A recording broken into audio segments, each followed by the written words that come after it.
Mr. Martin Griffiths, Secretary General and the Secretary for Humanitarian Affairs and Emergency Relief Coordinator, welcome to Arabiya, sir. Thanks a lot, Talal. Good to be here. My pleasure. I'd like to start by asking you about the resolution, the humanitarian resolution they passed in the General Assembly yesterday. Now that you have it in your pocket, we know it's not binding, and we don't know even how it can be implemented. What good is it for you to have a GA humanitarian resolution? Well, it's not necessary for our operation. I think that's the short answer.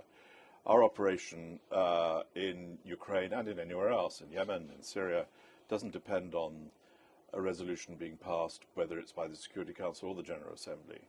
And in fact, there is a certain part of me who says I'd rather keep humanitarian affairs away from those bodies. Now, the General Assembly every year renews, in fact, my mandate as Emergency Relief Coordinator. So it does indeed look into the provision of humanitarian assistance.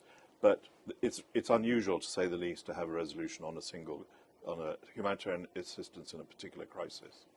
You had a very successful appeal for the Ukraine. You asked for $1.7 billion. You got 1.5 in one day. Yes, yes. And that's only for 3 months. Yes. When is the next appeal, and what do you envisage is going to be for? Well, we're going to revise the current appeal, and we're going to come out with a revision to the current appeal probably in 2 weeks from now, on the week of the 11th of April. And the reason why we're doing that is because, as you know, the numbers of those on the move, for example, have hugely exceeded what we thought we were going to have to deal with when we launched that on the 1st of March. Now, for example, in Ukraine, for that appeal, we calculated on a possible internally displaced, that's people displaced inside Ukraine, of about 1.2 million people. That figure now stands at about 6.5 to 7 million people already, a few weeks later. So we're going to revise the appeal, revise the targets, revise the amounts, and relaunch, along with the regional plan led by UNHCR. We'll be doing a relaunch in about 2 weeks from now. A ceasefire is of utmost importance. I'll just ask you straight. Is there any ceasefires in the cards in the foreseeable future? There's different ways to kill a cat, I think. A global ceasefire, a ceasefire across the whole country, stopping the war completely, which is what Secretary General Guterres has continued to plead for, I think is unlikely in the very near term.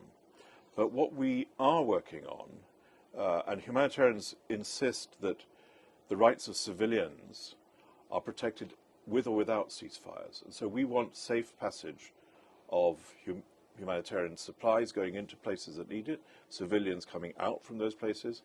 We need those corridors to happen, never mind if there's a ceasefire or not. Now, I'm a great believer in ceasefires, but I think it would be very, very important to see if at least in the coming weeks there would be a chance to have ceasefires in particular parts of the country, even if it may be asking too much to have an overall cessation of hostilities. But, you know, frankly, that's obviously the goal of anybody who cares about Ukraine. You have been involved in various humanitarian situations over the decades. Have you ever seen a situation where you have a quarter of the population, 25% of the population, in 25 days, and the amount of destructions? What's your thoughts? It's an astonishing speed. It's a viral conflict in the sense of those numbers that you were just saying. And by the way, another killer number, which I think is in some ways even more shocking, 4.5 million children are on the move. That's more than half of the total population of children in Ukraine have left home in this past couple of weeks. And the size of it is astonishing. 3.5 million and counting are refugees in those neighboring countries which have been so generous in receiving them. The great displaced are still across Ukraine. And there are still a huge number of people stuck in their houses, can't move, needing assistance there as basic services collapse. So the first thing I think to say is that it's the fastest growing crisis in terms of displacement since the World War II. The second thing is that it has enormous secondary consequences for other parts of the world, which is much less true of the other crises that you and I have discussed before. Yeah. So that makes this also completely different character. And unemployment. Unemployment. More than half of Ukraine's population have lost their jobs in the last few weeks. More than half of Ukraine's population. Well, that's an astonishing figure. The schools across Ukraine, most of them are closed, for reasons we can all imagine. And that doesn't even begin to get us to the plight of, for example, people in Mariupol, where the dead aren't buried because there aren't the people to do so, and they're lying there in the street, corpses in that, what I've described as the center of hell in that conflict. No, so the range of suffering and trauma, I think, is quite extraordinary. What is the biggest problem that faces you as a humanitarian trying to get assistance to the people who need this assistance? Is it the displacement, the food, the medicines, the security, or a need for a ceasefire? I think the particular issue that has been, front and center for us in this last 3 weeks is the need to scale up so quick. And as I've been saying, the numbers exceeded what we thought we'd have to do anyway. We launched that appeal on the 1st of March. It was very well funded in terms of pledges, but the money doesn't come in the next day after the pledge. We have therefore been needing to buy food and stuff to bring it in from Poland, medical supplies from Romania, into Ukraine, going east, recruiting lorry drivers to drive across the country. You need money for all that, and you need humanitarian aid workers deployed around the whole of the country in these places of great danger. We now have about 1,000 UN humanitarian staff across Ukraine, many of them national staff, by the way, and no humanitarian staff left the country, although there was some redeployment west to be safe at the beginning of the war. So I think the first problem is responding in scale, but we're there now, we're ready. The second problem is money in the bank to be used, and incidentally, one of the big features of the humanitarian response in Ukraine is the use of cash. So 40% of that appeal was for cash, because you can send cash through the air. You don't need to truck it through front lines. Yes. You can send it to individuals, as we do in Yemen. Yes. The way in which the payroll has been used in Yemen, and that's true also in Ukraine. Cash to supermarkets in Mariupol so that they can, in times gone by, give food and other items free to the population. Cash to help local NGOs in these places. So there is also new ways of working in Ukraine, which is, I think, going to be a very important part of our learning. Last Friday, I understand, was the first successful operation for a humanitarian corridor in Sunni. How come? Well, it's what we've been seeing since the beginning of the war is that the corridors that have functioned to a greater or lesser extent well are spontaneous evacuations. These are not corridors where both militaries have got together to say there will be that convoy going on Monday morning to do that. The first one of that kind was, in fact, that one last week. We had to establish relations with the Ministry of Defense in Moscow, where we have a team now, daily meeting with them, to get their views on convoy plans. The same, of course, with the Ukrainians. That's run by your office. That's run by our office. And people who have a lot of experience of this sort of deconfliction notification system from Syria, Yemen, and elsewhere. Getting the two militaries to understand and therefore be accountable for the safety of those movements has been a piece of work. Most people have left spontaneously, and God knows you can't blame them, desperate to get out, but it's often quite unsafe. Are the Russians being Yes, cooperative? Yes, they are. They're being very helpful on this. I mean, there's a war going on, so I wouldn't want to overstress or underemphasize the difficulties of it. The Russians know about these systems from elsewhere, and so we're working very closely with them. And the Ukrainians, by the way, Ukrainian authorities, including their military, but also their senior officials, have been remarkably helpful to us as we have come back to the front lines to do what we should be doing. You talked about cash. Do you have any plans to give the population cash to help them? Yes, we have IOM, the migration agency, has started a few days ago handing out cash. I think it's about $75 per person for those who are displaced and for some who are not displaced.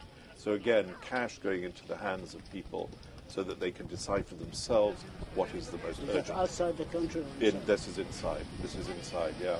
And this works very well when there's something to buy. In places like Mariupol, there's nothing much left to buy. But in places like Kiev, obviously, where it's still accessible, in places like Kharkiv, the World Food Programme in Kharkiv was financing a whole bakery's distribution of free bread to the population. So, and that can be done also long distance.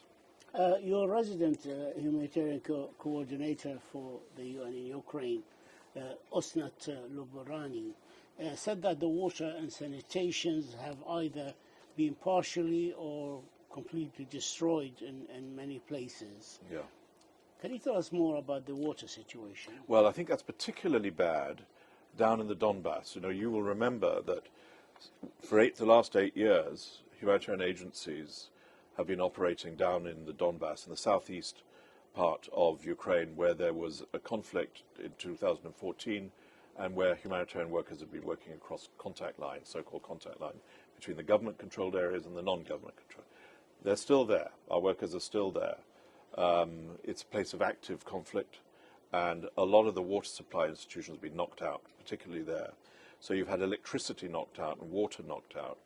And because Ukraine is, in a sense, an industrialized, well, not in a sense, it's an industrialized country, if you knock out the electricity grid, it ain't going to work.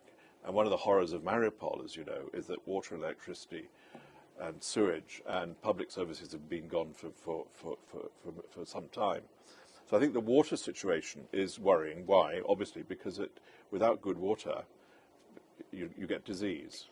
And that's UNICEF and WHO are very busy trying to get these places back to work. The European countries have been very generous and hospitable, and they should be commended in receiving all these refugees. But we saw that in Syria, and after a while, that welcome weakens. Yeah.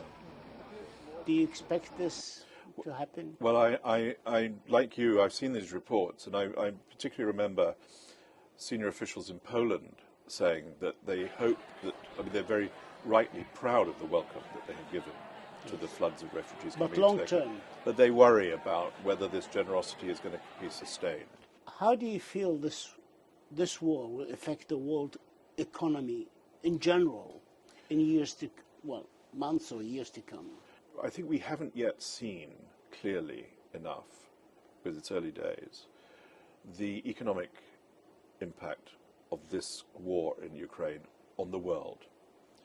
We know enough to know that it will affect the poor more than it does the rich. We know enough to know that it will affect stability in places which are already perhaps slightly perilous. And we know enough to know that it will have an immediate impact on funding programs for humanitarian and other operations and development, not just humanitarian.